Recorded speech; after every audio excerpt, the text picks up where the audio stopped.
Hey guys, Hindi साहित्य संगम के इस यूट्यूब चैनल पर आप सभी का बहुत बहुत स्वागत है। आज की क्लास में हम लोग प्रैक्टिस करने वाले हैं। ये जो प्रश्न है आधुनिक भारत का इतिहास से है, ठीक है। इससे पहले हम लोग आधुनिक भारत का इतिहास से 40 प्रश्न पढ़ चुके हैं। आज हम जो पढ़ेंगे 41 से लेकर 80 तक के प्रश्नों को, ठीक है। जैसा कि हम लोग हर क्लास में 40-40 प्रश्न पढ़ते हैं, उसी हिसाब से आज भी पढ़ेंगे 41 से लेकर 80 तक के प्रश्नों को, ठीक है। तो चलिए स्टार्ट करते हैं आज का पहला प्रश्न। इससे पहले यदि आप हमारे चैनल पर नए हैं तो चैनल को सब्सक्राइब कर लें और ज़्यादा से ज़्यादा शेयर करें। पहला प्रश्न है, निम्नलिखित वर्गों में किसने 1857 के विद्रोह में भाग नहीं लिया? खेतिहर मजदूर, साहूकार, कृषक, जमींदार। यहाँ कूट में दिया गया है केवल एक, और बी नंबर कूट में दिया है 1 और 2, सी नंबर कूट में है केवल 2 और डी में है 2 और 4। तो आपका उत्तर हो जाएगा ऑप्शन डी। ऑप्शन डी हो जाएगा 2 और 4। 2 और 4 का मतलब साहूकार और जमींदार। साहूकार और जमींदार इन दोनों ने विद्रोह में भाग नहीं लिया था, लेकिन खेतिहर मजदूर और कृषक जो थे वो लोग भाग लिए थे, ठीक है। 1857 का विद्रोह बहुत बड़े क्षेत्र में फैला हुआ था और इसे जनता का व्यापक समर्थन प्राप्त था। फिर भी पूरे देश को या भारतीय समाज के सभी अंगों तथा वर्गों को अपनी लपेट में नहीं ले सका। यह दक्षिणी भारत तथा पूर्वी और पश्चिमी भारत के अधिकांश भागों में नहीं फैल सका। भारतीय रजवाड़ों के अधिकांश शासक तथा बड़े जमींदार पक्के स्वार्थी तथा अंग्रेजों की शक्ति से भयभीत थे और विद्रोह में शामिल नहीं हुए। इसके विपरीत ग्वालियर के सिंधिया, इंदौर के होलकर, हैदराबाद के निजाम, जोधपुर के राजा, भोपाल के नवाब, पटियाला, नाभा और जींद के सिख शासक तथा पंजाब के दूसरे सिख सरदार, कश्मीर के महाराजा तथा दूसरे अनेक सरदारों और बड़े जमींदारों ने विद्रोह को कुचलने में अंग्रेजों की सक्रिय सहायता की। गवर्नर जनरल कैनिंग ने बाद में टिप्पणी की कि इन शासकों ने तूफान के आगे बांध की तरह काम किया, वरना यह तूफान एक ही लहर में हमें बहा ले जाता। यह कोटेशन है, इसको ध्यान रखिएगा। यहाँ पर दिया गया है कि तूफान के आगे बांध की तरह काम किया, वरना यह तूफान एक ही लहर में हमें बहा ले जाता। कौन कहता है? जो गवर्नर जनरल कैनिंग रहता है, ठीक है, लॉर्ड कैनिंग, ठीक है। आगे है कि व्यापारियों और शिक्षित वर्ग ने कलकत्ता और बंबई में सभाएं कर अंग्रेजों की सहायता के लिए प्रार्थना की। उच्च तथा मध्य वर्गों के अधिकांश लोग विद्रोहियों के आलोचक थे। विद्रोह में शामिल अवध के बहुत से तालुकदारों यानी बड़े जमींदारों ने अंग्रेजों से यह आश्वासन पाकर कि उनकी जागीरें वापस दे दी जाएंगी, विद्रोह से किनारा कर लिया, ठीक है। उन लोगों को ये हो गया कि अंग्रेज जब कह रहे हैं कि जागीरें वापस दे दी जाएंगी तो दे दिया जाएगा, इसीलिए वो लोग विद्रोह से किनारा कर लिया, यानी विद्रोह में शामिल नहीं हुए। ग्रामीण जनता के हमलों का निशाना सूदखोर थे, इसलिए वे स्वाभाविक तौर पर विद्रोह के शत्रु हो गए थे। आधुनिक शिक्षा प्राप्त भारतीयों ने भी विद्रोह का साथ नहीं दिया। शिक्षित भारतीय देश का पिछड़ापन समाप्त करना चाहते थे। उनके मन में यह गलत विश्वास भरा था कि अंग्रेज आधुनिकीकरण के ये काम पूरा करने में उनकी सहायता करेंगे, ठीक है। अगला प्रश्न है, निम्नलिखित में से कौन सा कथन सही है? 1857 में दरभंगा, डुमरांव और हटवा के महाराजाओं और उनके साथी जमींदारों ने आदमी तथा पैसे से अंग्रेजों की मदद की। बी नंबर दिया है कि 1857 में दरभंगा, डुमरांव और हटवा के महाराजाओं और उनके साथी जमींदारों ने आदमियों से अंग्रेजों की मदद की, पैसे से नहीं। अंग्रेजों की मदद की लेकिन पैसे से नहीं। 1857 में दरभंगा, डुमरांव और हटवा के महाराजाओं और उनके साथी जमींदारों ने पैसे से अंग्रेजों की मदद की, आदमियों से नहीं। 1857 में दरभंगा, डुमरांव और हटवा के महाराजाओं और उनके साथी जमींदारों ने अंग्रेजों का विरोध किया। तो यहाँ 4 ऑप्शन दिए गए हैं, इन चारों में सबसे आपका सही उत्तर क्या हो जाएगा? Option A. ऑप्शन ए है कि 1857 में दरभंगा, डुमरांव और हटवा के महाराजाओं और उनके साथी जमींदारों ने आदमी तथा पैसे से अंग्रेजों की मदद की। यह ध्यान रखिएगा कि कौन कौन सा जगह आया है यहाँ पर, दरभंगा, डुमरांव और हटवा, ठीक है, वहाँ के महाराजाओं ने। प्रश्न नंबर 43 है, 1857 के विद्रोह से बिहार का कौन सा भाग अप्रभावित रहा, यानी उस पर कोई प्रभाव नहीं पड़ा? दानापुर, पटना, आरा, मुजफ्फरपुर, मुंगेर। आपका उत्तर क्या हो जाएगा? यहाँ कूट में दिया गया है। ए नंबर कूट में है कि 4 और 5, बी नंबर कूट में दिया है केवल 5, सी नंबर कूट में दिया है 4 और डी नंबर कूट में दिया है 3, 4 और 5। तो आपका उत्तर हो जाएगा ऑप्शन बी केवल 5। केवल 5 का मतलब मुंगेर। मुंगेर जो ऐसा जगह था जिस पर प्रभाव नहीं पड़ा था, 1857 के विद्रोह का प्रभाव नहीं पड़ा था। हमको लगता है ये प्रश्न कई बार पूछा जा चुका है कि कौन ऐसा भाग है बिहार का जिस पर 1857 के विद्रोह का प्रभाव नहीं पड़ा। ठीक है, तो आप लोग याद रखिएगा मुंगेर। 1857 के विद्रोह के दौरान बिहार में आरा, दानापुर, पटना, मुजफ्फरपुर तथा शाहाबाद विद्रोह के प्रमुख केंद्र थे। पटना में पीर अली जो कि पुस्तक विक्रेता थे, इनका नाम आता है, ने विद्रोहियों का नेतृत्व किया और ग्रामीण जनता के बीच अंग्रेजी हुकूमत के विरुद्ध जो विद्रोही काम कर रहे थे, उन्होंने विद्रोही सिपाहियों का समर्थन किया। प्रश्न नंबर 44 है, 1857 का विद्रोह लखनऊ में किसके नेतृत्व में आगे बढ़ा? यानी लखनऊ से 1857 का जब विद्रोह हुआ तो लखनऊ से कौन थे? बेगम ऑफ अवध, तात्या टोपे, रानी लक्ष्मीबाई, नाना साहब। तो आपका उत्तर क्या हो जाएगा? Option A, Begum of Awadh. ठीक है, लखनऊ अवध में विद्रोह का प्रारंभ 30 मई 1857 को हुआ। यहाँ विद्रोह का नेतृत्व बेगम हजरत महल ने किया और अपने अल्पवयस्क पुत्र बिरसीज कादिर को नवाब घोषित किया। मार्च 1858 में कैंपबेल ने यहाँ के विद्रोह को समाप्त कर लखनऊ पर पुनः कब्जा कर लिया, जबकि बेगम हजरत महल ने आत्मसमर्पण करने से इनकार कर दिया और नेपाल चली गई। कौन? बेगम हजरत महल। ठीक है, प्रश्न नंबर 45 है, 1857 का विद्रोह मुख्यतः किस कारण से असफल रहा? हिंदू मुस्लिम एकता की कमी, किसी सामान्य योजना और केंद्रीय संगठन की कमी, इसके प्रभाव का सीमित क्षेत्र, और जो डी नंबर है ऑप्शन वो है जमींदारों की सहभागिता। तो आपका उत्तर क्या हो जाएगा?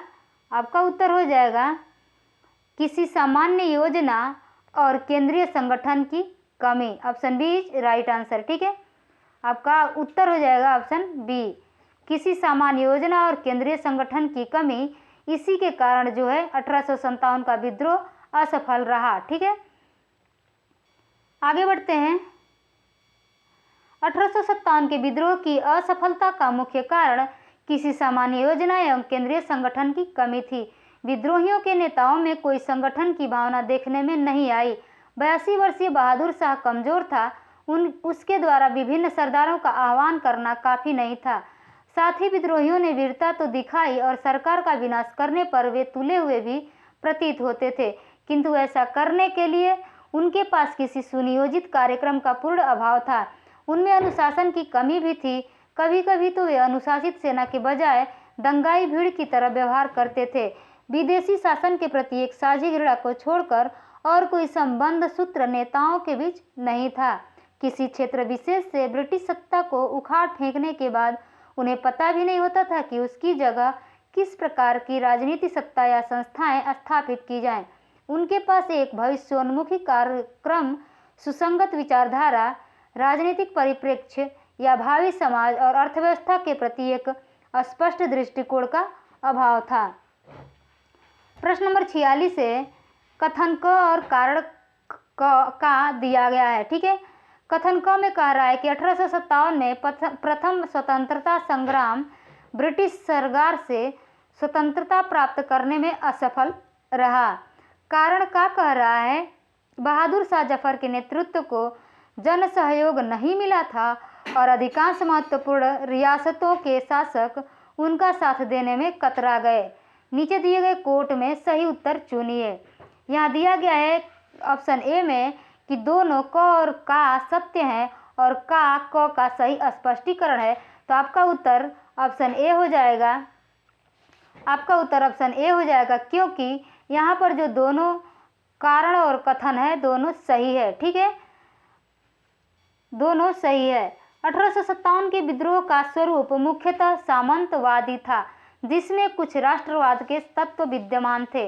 अवध तथा रुहेलखंड के तथा अन्य उत्तरी भारत के सामंतवादी तत्वों ने विद्रोह का नेतृत्व किया और दूसरी ओर अन्य सामंतवादी तत्वों यथा पटियाला, जींद, ग्वालियर व हैदराबाद के राजाओं ने इस विद्रोह का दमन करने में सहायता की। ठीक है। संकट के समय कैनिंग ने कहा था, क्या कहा था, इस कोटेशन को याद रखिएगा कि यदि सिंधिया भी विद्रोह में शामिल हो जाए तो मुझे कल की बिस्तर गोल करना होगा। कल ही बिस्तर गोल करना होगा। कह रहे हैं कि कैनिंग कहता है कि यदि सिंधिया भी विद्रोह में शामिल हो जाए तो मुझे कल ही बिस्तर गोल करना होगा, यानी यहाँ से भागना होगा। ठीक है। प्रश्न नंबर 47 है, महारानी विक्टोरिया ने भारतीय प्रशासन को ब्रिटिश ताज के नियंत्रण में लेने की घोषणा कब की थी? तो आपका उत्तर क्या हो जाएगा? अब तो आपका उत्तर हो जाएगा ऑप्शन ए, 1 नवंबर 1858। ठीक है, 1 नवंबर 1858। प्रश्न नंबर 48, उसके पहले देखते हैं 47 के बारे में दिया गया है कि 1857 की क्रांति के दमन के पश्चात 1 नवंबर 1858 को महारानी विक्टोरिया ने भारतीय प्रशासन को ब्रिटिश ताज के नियंत्रण में लेने की घोषणा की। इस घोषणा के बाद भारत में कंपनी के शासन को समाप्त कर भारत को सीधे ब्रिटिश क्राउन के अधीन कर दिया गया। एक भारत मंत्री या सचिव तथा 15 सदस्यों वाली इंडियन काउंसिल की स्थापना की गई। तत्कालीन गवर्नर जनरल लॉर्ड कैनिंग को ही भारत का प्रथम वायसराय बनाया गया, लॉर्ड कैनिंग को। ठीक है। प्रश्न नंबर 48 है कि 1857 के विद्रोह के बाद ब्रिटिश सरकार ने सिपाहियों का इन प्रांतों से चयन किया। कहाँ कहाँ से चयन किया? उत्तर प्रदेश एवं बिहार के ब्राह्मण, पूर्व में बंगाली एवं उड़िया, गोरखा, सिख एवं पंजाबी उत्तर प्रांत से, मद्रास प्रेसिडेंसी एवं मराठा। आपका उत्तर क्या हो जाएगा? ऑप्शन सी, गोरखा, सिख एवं पंजाबी उत्तर प्रांत से। ठीक है, पंजाबी उत्तर प्रांत से। 1857 के विद्रोह के बाद ब्रिटिश सरकार ने सिपाहियों का चयन गोरखा, सिख एवं पंजाब के उत्तर प्रांत से किया। 1857 के विद्रोह को भड़काने में उत्तर प्रदेश एवं बिहार के सैनिकों ने महत्वपूर्ण भूमिका निभाई थी, इसलिए ब्रिटिश सरकार इन्हें संदेह की दृष्टि से देखती थी। विद्रोह के समय बंगाल सेना के 60% सैनिक अवध तथा उत्तरी पश्चिम यानी यूपी प्रांत के थे। विद्रोह के लिए भारतीय सेना उत्तरदायी थी। इसी कारण 1 नवंबर 1858 को महारानी विक्टोरिया के घोषणा पत्र के अंतर्गत सेना का पुनर्गठन किया गया, जो विभाजन और प्रतिलोभन की नीति पर आधारित था। प्रश्न नंबर 49 है, निम्नलिखित में से किसने 1857 के विद्रोह को एक षड्यंत्र की संज्ञा दी? आपका उत्तर हो जाएगा sir James Outram and W Taylor. ठीक है, ये नाम याद रखिएगा कि sir James Outram and W Taylor. ठीक है, सर जेम्स आउटरम और डब्ल्यू टेलर ने 1857 के विद्रोह को हिंदू मुस्लिम षड्यंत्र का परिणाम बताया। आउटरम का विचार था कि यह मुस्लिम षड्यंत्र था जिसमें हिंदू शिकायतों का लाभ उठाया जाए। जॉन लॉरेंस और सीले के अनुसार वह केवल सैनिक विद्रोह था। कौन था? 1857 का विद्रोह। ठीक है, सर जॉन सीले के अनुसार 1857 का विद्रोह एक पूर्णतया देशभक्त रहित और स्वार्थी सैनिक विद्रोह था, जिसमें न कोई स्थानीय नेतृत्व ही था और न ही इसे सर्वसाधारण समर्थन प्राप्त था। उसके अनुसार यह एक संस्थापित सरकार के विरुद्ध भारतीय सेना का विद्रोह था। यहाँ पर 3 कोटेशन दिया गया है। एक ये है कि यह एक संस्थापित सरकार के विरुद्ध भारतीय सेना का विद्रोह था। यह किसने कहा है? तो आपका उत्तर हो जाएगा जॉन सीले ने। ठीक है, प्रश्न नंबर 50 है, 1857 के विद्रोह को किसके द्वारा प्रथम भारतीय स्वतंत्रता संग्राम के रूप में वर्णित किया गया था? वी.डी. सावरकर, बाल गंगाधर तिलक, R.C. मजूमदार, दादा भाई नौरोजी, उपरोक्त में से कोई नहीं, उपरोक्त में से एक से अधिक। तो आपका उत्तर हो जाएगा इसका ऑप्शन ए, वी.डी. सावरकर। ठीक है, वी.डी. सावरकर। आगे बढ़ते हैं। वी.डी. सावरकर ने अपनी पुस्तक the Indian war of independence, याद रखिएगा इस पुस्तक का नाम, the Indian war of independence 1857, ठीक है। 1857 में 1857 के विद्रोह को सुनियोजित स्वतंत्रता संग्राम, प्रथम भारतीय स्वतंत्रता संग्राम की संज्ञा दी, ठीक है। तब से इसका नाम प्रथम भारतीय स्वतंत्रता संग्राम पड़ गया, ठीक है। प्रश्न नंबर 51 है, निम्नलिखित में से कौन सा आयोग 1857 के विद्रोह दमन के बाद भारतीय फौज के नव संगठन से संबंधित है? पब्लिक सर्विस आयोग, पील आयोग, हंटर आयोग, साइमन कमीशन। उत्तर हो जाएगा पील आयोग, ठीक है। Option B is right answer.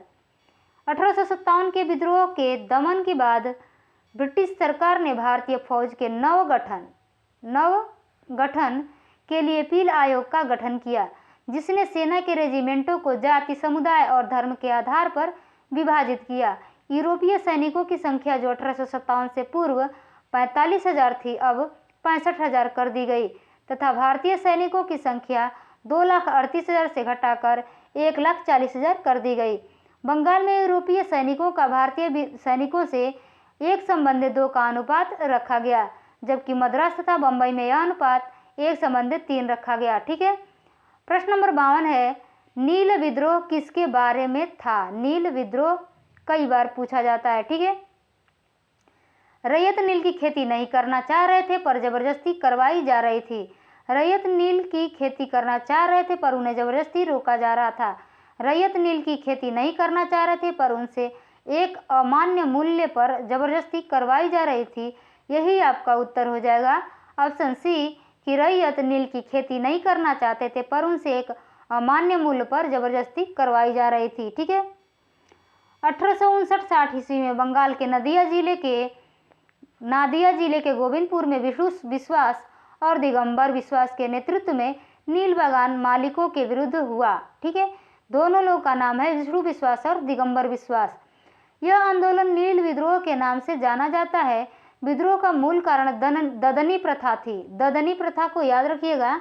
नील विद्रोह का मूल कारण क्या था? ददनी प्रथा, जिसमें बागान मालिक किसानों को नील की खेती के लिए कुछ पैसा अग्रिम भुगतान कर देता है। इस भुगतान के बदले किसान नील उगाने तथा उपज उसी बागान मालिक को पूर्व निर्धारित दर पर, जो बहुत ही कम होती थी, उस पर नील बेचने के लिए बाध्य हो जाता था। इस प्रकार की बेगार कृषि के विरुद्ध किसानों का विद्रोह नील विद्रोह था। इस पर दीनबंधु मित्र ने नील दर्पण नामक नाटक लिखा है और ये भी पूछा जाता है कि नील विद्रोह जो हुआ था वो किस पुस्तक में मिलता है? तो नील दर्पण में मिलता है, जिसके लेखक हैं दीनबंधु मित्र, ठीक है। तो ये दोनों नाम आप लोगों को याद रखना होगा। नील दर्पण जिसके लेखक है दीनबंधु मित्र। प्रश्न नंबर 53 है, नील कृषकों की दुर्दशा पर लिखी गई पुस्तक नील दर्पण के लेखक कौन है? तो अभी आप लोगों ने देखा, इसके लेखक हैं दीनबंधु मित्र। आपका उत्तर हो जाएगा ऑप्शन बी, ठीक है। प्रश्न नंबर 54 है, वह प्रथा जिसके तहत किसान स्वयं भूमि का मालिक होता है और सरकार को भू राजस्व के भुगतान के लिए जिम्मेदार माना जाता है? जमींदारी प्रथा, रैयतवाड़ी प्रथा, महालवाड़ी प्रथा, दहसाला प्रथा। उपयुक्त में से कोई नहीं, उपयुक्त में से एक से अधिक। आपका उत्तर हो जाएगा रैयतवाड़ी प्रथा। ऑप्शन बी राइट आंसर, ठीक है। इस प्रथा में क्या होता है कि रैयतवाड़ी प्रथा के अंतर्गत किसान स्वयं भूमि का मालिक होता है और सरकार को भू राजस्व के भुगतान के लिए जिम्मेदार माना जाता है। प्रश्न नंबर 55 है, पागल पंथ। पागल पंथ की स्थापना किसने की थी? तो आपका उत्तर हो जाएगा करमशाह। बहुत अच्छा नाम है, पागल पंथ करमशाह, ठीक है, याद रखिएगा। पागल पंथ एक अर्ध धार्मिक संप्रदाय था जिसे उत्तरी बंगाल के करमशाह ने चलाया था। करमशाह का पुत्र था उत्तराधिकारी टीपू। धार्मिक तथा राजनैतिक उद्देश्यों से प्रेरित था। उसने जमींदारों के द्वारा मुजारों पर किए गए अत्याचारों के विरुद्ध आंदोलन किया। 1825 ईस्वी में टीपू ने शेरपुर पर अधिकार कर लिया तथा राजा बन बैठा। कौन? टीपू। वह इतना शक्तिशाली हो गया कि स्वतंत्र सत्ता का प्रयोग करने लगा और प्रशासन को चलाने के लिए उसने एक न्यायाधीश, एक मजिस्ट्रेट और एक कलेक्टर नियुक्त किया, ठीक है। प्रश्न नंबर 56 है, फराजी कौन थे? फराजी कौन थे? तो फराजी हाजी सईतुल्लाह के अनुयायी थे। आपका उत्तर हो जाएगा ऑप्शन ए हाजी शरीयतुल्लाह, ठीक है। फराजी लोग बंगाल के फरीदपुर के हाजी शरीयतुल्लाह द्वारा चलाए गए संप्रदाय के अनुयायी थे। ये लोग अनेक धार्मिक, सामाजिक तथा राजनैतिक आमूल परिवर्तनों का प्रतिपादन करते थे। शरीयतुल्लाह के पुत्र दादू मियाँ ने बंगाल से अंग्रेजों को निकालने की योजना बनाई। यह विद्रोह 1838 से लेकर 1860 ईस्वी के दौरान चलता रहा। अंत में इस संप्रदाय के अनुयायी बहावी दल में सम्मिलित हो गए। ठीक है, प्रश्न नंबर 56 हो गया। आप देखते हैं प्रश्न नंबर 57। प्रश्न नंबर 57 है फरैजी आंदोलन। याद रखिएगा, फरैजी आंदोलन की शुरुआत किसने की? तो हाजी शरीयतुल्लाह ने की थी फरैजी आंदोलन की शुरुआत। ठीक है, प्रश्न नंबर 58 है कूका आंदोलन को किसने संगठित किया? तो इसका उत्तर हो जाएगा ऑप्शन सी, गुरु राम सिंह। गुरु राम सिंह ने कूका आंदोलन को संगठित किया था। कूका आंदोलन बहावी आंदोलन से बहुत कुछ मिलता जुलता था। दोनों धार्मिक आंदोलन के रूप में आरंभ हुए, किंतु बाद में ये राजनीतिक आंदोलन के रूप में परिवर्तित हुए, जिसका सामान्य उद्देश्य अंग्रेजों को देश से बाहर निकालना था। पश्चिमी पंजाब में कूका आंदोलन की शुरुआत 1840 ईस्वी के दशक में भगत जवाहर मल द्वारा की गई, जिन्हें मुख्यतः सियान साहब के नाम से पुकारा जाता था। गुरु राम सिंह ने कूका आंदोलन को संगठित किया तथा जुझारू बनाया। उनका उद्देश्य सिख धर्म में प्रचलित बुराइयों और अंधविश्वासों को दूर कर इस धर्म को शुद्ध करना था। 1872 ईस्वी में इस आंदोलन के एक नेता, जिसका नाम था राम सिंह, को रंगून निर्वासित कर दिया गया, जहां इनकी मृत्यु होती है 1885 ईस्वी में। ठीक है, प्रश्न नंबर 59 है 1875 के दक्कन के दंगों। ठीक है, दक्कन के दंगों को तात्कालिक कारण क्या था? अकाल की छाया, महाजनों के द्वारा ऊंची ब्याज पर ऊंची भू राजस्व दर, जबरदस्ती किए गए धार्मिक सुधार का विरोध, उपरोक्त में से कोई नहीं, उपरोक्त में से एक से अधिक। आपका उत्तर हो जाएगा ऑप्शन बी, महाजनों के द्वारा ऊंची ब्याज जब लिया जाता था महाजनों के द्वारा, तभी दक्कन के दंगों का शुरुआत हुआ। ठीक है, 1857 के दक्कन विद्रोह के अनेक कारण थे, जैसे महाजनों द्वारा ऊंची ब्याज दर और कृषकों का अस्थायी रूप से कर्जदार होना। भू राजस्व की ऊंची ब्याज दर कृषकों की अशिक्षा और गरीबी के कारण उनके खेत पर, घर आदि को गिरवी रखकर ऋण पत्र पर उनसे हस्ताक्षर करवाना और न्याय व्यवस्था की जटिल एवं खर्चीली प्रणाली के कारण किसानों का अपने हितों की रक्षा करने में विफलता। इसी परिस्थिति में 1875-76 के अकाल ने कृषकों की ऋण शोधन क्षमता को पूरी तरह खत्म कर दिया। दूसरी तरफ भूमि के मूल्यों में गिरावट के कारण साहूकार ऋणों की वसूली में शीघ्रता करने लगे। इस तरह महाजनों के द्वारा ऊंची ब्याज दर पर वसूली दक्कन विद्रोह का तात्कालिक कारण बन गई। ठीक है, प्रश्न नंबर 60 है महाराष्ट्र में रामोसी कृषक जत्था किसने स्थापित की? न्यायमूर्ति रानाडे, गोपाल कृष्ण गोखले, वासुदेव बलवंत फड़के, ज्योतिबा फूले। उत्तर हो जाएगा वासुदेव बलवंत फड़के। ठीक है, ऑप्शन सी। फ्रांसीसी प्रारंभिक क्रांतिकारियों में अग्रगण्य वासुदेव बलवंत फड़के 1845 से लेकर 1883 तक इनकी समय सीमा है। इन्होंने बम्बई प्रेसिडेंसी के रामोसी जनजाति के लोगों को संगठित करके प्रशिक्षित लड़ाकू बल में परिवर्तित किया। इन्हें काला पानी की सजा दी गई तथा 1883 ईस्वी में आमरण अनशन से इनकी मृत्यु हो गई। प्रश्न नंबर 61 है रामोसी विद्रोह सही रूप में किस भौगोलिक इलाके में हुआ था? उत्तर हो जाएगा पश्चिमी घाट। ठीक है, पश्चिमी घाट के इलाकों में रामोसी विद्रोह हुआ था। ठीक है, पश्चिमी घाट में रहने वाले रामोसी जाति के लोगों ने 1822 ईस्वी में अपने नेता सरदार चितूर सिंह के नेतृत्व में रामोसी विद्रोह किया। रामोसियों ने सतारा के आसपास के क्षेत्रों को लूटा और किलों पर भी आक्रमण कर दिया। 1825-26 ईस्वी में भयंकर अकाल और अन्नाभाव के कारण इन्होंने उमाजी के नेतृत्व में पुनः विद्रोह किया। बघेरा विद्रोह कहाँ हुआ? उत्तर हो जाएगा बड़ौदा में। ठीक है, आपका उत्तर हो जाएगा ऑप्शन डी, बड़ौदा में। बघेरा विद्रोह 1818 ईस्वी में अंग्रेज सरकार के विरुद्ध किया गया। बघेरा विद्रोह बड़ौदा में हुआ। बड़ौदा के गायकवाड़ों ने अंग्रेजी सेना की सहायता से बघेरों से अधिक कर एकत्रित करने का प्रयत्न किया, ठीक है, जिसके फलस्वरूप बघेरा सरदारों ने विद्रोह कर दिया। 1818 से 1819 में यह विद्रोह स्टार्ट हुआ। इसके मध्य अंग्रेजी प्रदेश पर भी आक्रमण किया गया। यह विद्रोह 1820 ईस्वी के आसपास समाप्त हो गया। प्रश्न नंबर 63 है, मानव बलि प्रथा का निषेध करने के कारण अंग्रेजों के विरुद्ध विद्रोह करने वाली जनजाति का नाम क्या था? तो उस जनजाति का नाम था खोड़, ठीक है। खोड़ जनजाति के लोग तमिलनाडु से लेकर बंगाल और मध्य भारत तक फैले विस्तृत पहाड़ी क्षेत्रों में रहते थे और पहाड़ी क्षेत्र होने के कारण वे वस्तुतः स्वतंत्र थे। इन्होंने 1837 से 1856 ईस्वी तक अंग्रेजों के विरुद्ध विद्रोह किया। इस आंदोलन का नेतृत्व ईवा राजा के नाम पर चक्र बिसोई ने किया। विद्रोह का मुख्य कारण ब्रिटिश सरकार द्वारा मानव बलि यानी मरीहा जिसको कहा जाता था को प्रतिबंधित करने के प्रयास, अंग्रेजों द्वारा नए करों का करारोपण और अनेक क्षेत्रों में जमींदारों तथा साहूकारों के प्रवेश से संबंधित थे, जिनके कारण आदिवासियों को अनेक कष्टों का सामना करना पड़ा।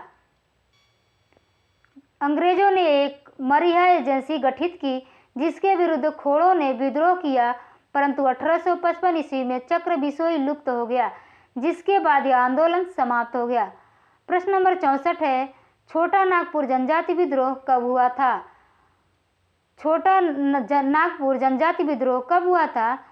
तो छोटा नागपुर जनजाति विद्रोह नहीं हुआ था, ठीक है।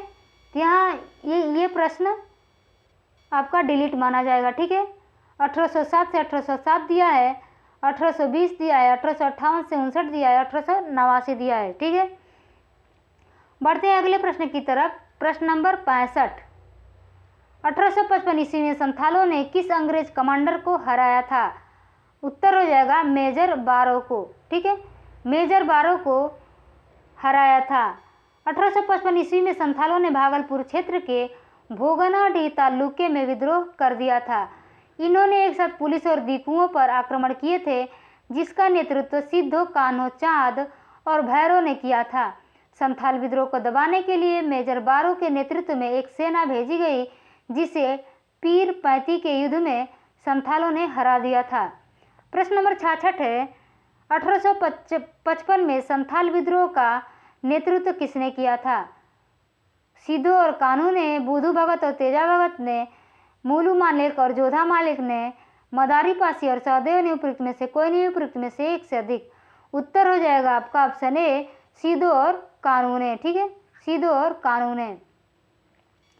प्रश्न नंबर 67 है, मुंडाओं ने विद्रोह खड़ा किया किस सन में खड़ा किया?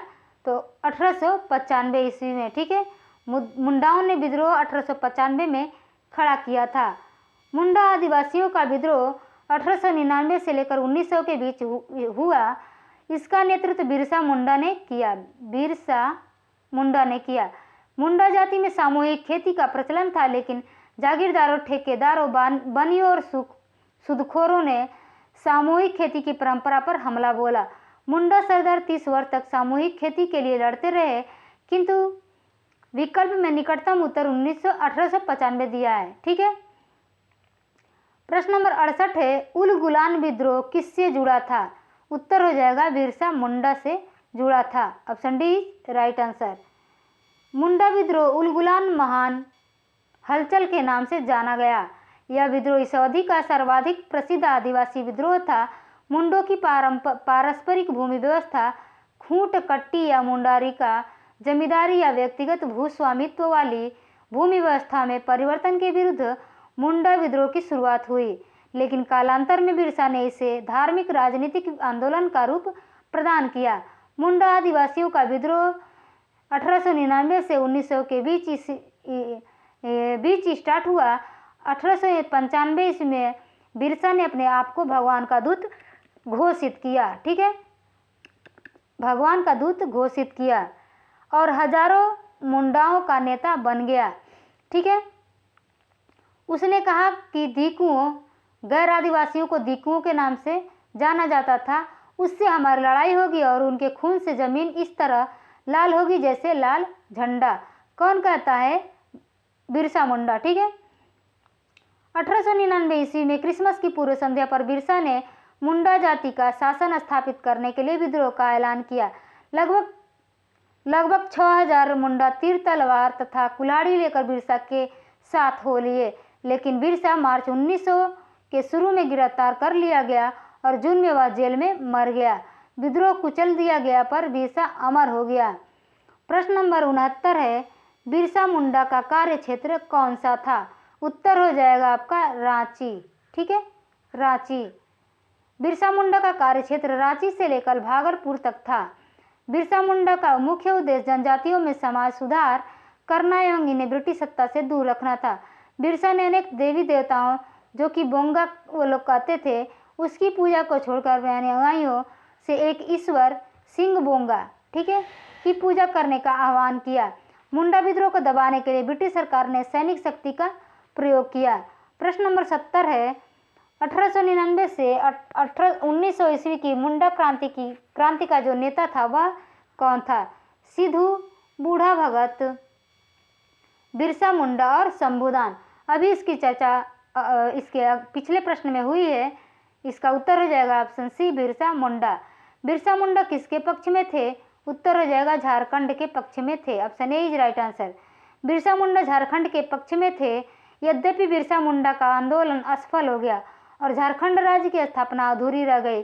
कालांतर में जब बिहार का विभाजन कर झारखंड राज्य की स्थापना की गई, तब बिरसा मुंडा को श्रद्धांजलि देने हेतु झारखंड राज्य की स्थापना बिरसा मुंडा के जन्मदिवस अर्थात 15 नवंबर के दिन की गई। प्रश्न नंबर 72 है, 1831 में बुद्धो भगत के नेतृत्व में कोल विद्रोह किस क्षेत्र में हुआ? कोल विद्रोह का नाम याद रखिए। ठीक है, किस क्षेत्र में हुआ? तो उत्तर हो जाए आपका सिंहभूम। ठीक है, option D is right answer, Singhbhum. 1831 ईस्वी में बुद्धो भगत के नेतृत्व में कोल विद्रोह छोटा नागपुर क्षेत्र के सिंहभूम, पलामू, हजारीबाग तथा मानभूम क्षेत्रों में हुआ था। इस विद्रोह का स्वरूप आर्थिक व राजनैतिक था। इस विद्रोह के पनपने का सर्वप्रमुख कारण इन क्षेत्रों के जमींदारों तथा भूमि कर को अत्यधिक बढ़ाया जाना था। 1831 ईस्वी में बुद्धो भगत की मृत्यु के उपरांत इस विद्रोह का संचालन गंगा नारायण के द्वारा किया गया। यह विद्रोह रुक कर 1848 ईस्वी तक चलता रहा।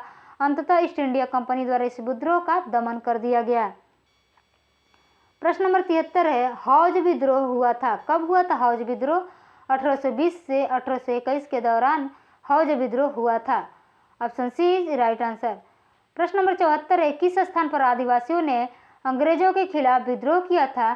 तो यहाँ दिया है option A Bihar, option B Punjab, option C Sindh, option D Kathiawar, option E उपरोक्त में से कोई नहीं है, उपरोक्त में से एक से अधिक। ठीक है, आपका उत्तर हो जाएगा ऑप्शन ई। छोटा नागपुर की हो एवं मुंडा जनजातियों ने 1820-22 ईस्वी तथा पुनः 1831 ईस्वी में ब्रिटिश सेनाओं को चुनौती दी थी। इस क्षेत्र में इस कारण 1837 ईस्वी तक अशांति व्याप्त रही। सिंध के जनजातियों ने भी लगातार अंग्रेजों के विरुद्ध विद्रोह किया था। प्रश्न नंबर 75 है, इनमें से किसने अंग्रेजी ईस्ट इंडिया कंपनी के कंट्रोल के खिलाफ बगावत नहीं की? उत्तर हो जाएगा हैदराबाद का निजाम। ठीक है, हैदराबाद का Nizam. Option B is right answer. Hyderabad का निजाम को छोड़कर, हैदराबाद के जो निजाम थे उनको छोड़कर जितने लोग हैं, विजयनगरम का राजा, तमिलनाडु के पोलीगार, त्रावणकोर के दीवान बेलुथम्पी, ये लोग जो थे इन्होंने ब्रिटिश ईस्ट इंडिया कंपनी के नियंत्रण के खिलाफ विद्रोह किया था। ठीक है। प्रश्न नंबर 76, बंकिम चंद्र चटर्जी के आनंद मठ में किस विद्रोह का उल्लेख है? ये भी प्रश्न कई बार पूछा गया है। उत्तर हो जाएगा आपका सन्यासी विद्रोह। ठीक है, सन्यासी विद्रोह। बंकिम चंद्र चटर्जी कृति आनंद मठ का कथानक सन्यासी विद्रोह पर आधारित है। वंदे मातरम गीत आनंद मठ से लिया गया है।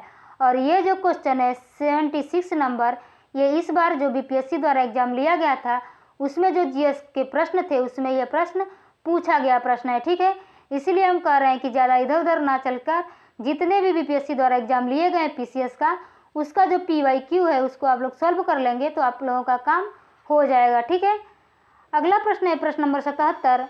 अफगानिस्तान के प्रति नीति किस वायसराय ने अपनाई थी? उत्तर हो जाएगा आपका लॉर्ड लिट्टन। लॉर्ड लिट्टन ने अफगानिस्तान के प्रति आक्रामक नीति अपनाई थी। 1876 ईस्वी में लॉर्ड लिट्टन के वायसराय बनकर आने पर अफगानिस्तान के प्रति अपनाई गई नीति में परिवर्तन आया। कुशल आक्रमणीयता की नीति के स्थान पर अग्रगामी नीति का अनुसरण होने लगा। 1878 ईस्वी में द्वितीय आंग्ल अफगान युद्ध शुरू हो गया। 1879 ईस्वी में गंडमक की संधि की गई। ठीक है। प्रश्न नंबर 78 है 1878 का वर्नाक्यूलर प्रेस एक्ट, ये ध्यान रखिएगा। वर्नाक्यूलर प्रेस एक्ट किसने रद्द कर दिया था? उत्तर हो जाएगा आपका लॉर्ड रिपन ने। लॉर्ड रिपन ने 1878 का जो वर्नाक्यूलर प्रेस एक्ट था उसको रद्द कर दिया था। लॉर्ड रिपन ने 1882 ईस्वी में वर्नाक्यूलर प्रेस एक्ट को रद्द कर दिया और भारतीय भाषाओं के समाचार पत्रों को अंग्रेजी भाषा के समाचार पत्रों के समान ही स्वतंत्रता दे दी। ज्ञातव्य है कि वर्नाक्यूलर प्रेस एक्ट 1878 में लॉर्ड लिट्टन के कार्यकाल, जिसकी समय सीमा 1876 से लेकर 1880 में पारित हुआ था। इस अधिनियम को मुंह बंद करने वाला अधिनियम कहा गया। ये बात याद रखिएगा, मुंह बंद करने वाला अधिनियम इसको कहा गया था। इस अधिनियम का सबसे घिनौना पक्ष यह था कि इसके अनुसार देसी भाषा तथा अंग्रेजी भाषा के समाचार पत्रों में भेदभाव किया गया था और इसमें अपराधी को अपील करने का अधिकार नहीं था। इस एक्ट के द्वारा जिला मजिस्ट्रेट को यह अधिकार था कि वह किसी भी भारतीय भाषा के समाचार पत्र में बॉन्ड पेपर पर हस्ताक्षर करवा ले कि वह कोई भी ऐसी सामग्री नहीं छापेगा जो सरकार विरोधी हो। कानून का विरोध करने वाले मुद्रणालयों की जमानत को मजिस्ट्रेट रद्द कर सकता था। इस अधिनियम के अधीन सोम प्रकाश, भारत मिहिर, ढाका प्रकाश, सहचर तथा अन्य समाचार पत्रों के विरुद्ध मामले दर्ज किए गए। प्रश्न नंबर 79 है अस्थाई बंदोबस्त, ये भी याद रखिएगा। अस्थाई बंदोबस्त किसके साथ किया गया? उत्तर हो जाएगा आपका जमींदारों के साथ किया गया। Option A is right answer. 1793 ईस्वी में कॉर्नवालिस ने भू राजस्व की अस्थाई बंदोबस्त प्रणाली का आरंभ किया। इसे इस्तमरारी, जागीरदारी, मालगुजारी एवं बिस्वेदारी आदि भिन्न भिन्न नामों से भी जाना जाता है। यह व्यवस्था बंगाल, बिहार, उड़ीसा तथा उत्तर प्रदेश के वाराणसी एवं उत्तरी कर्नाटक में लागू थी।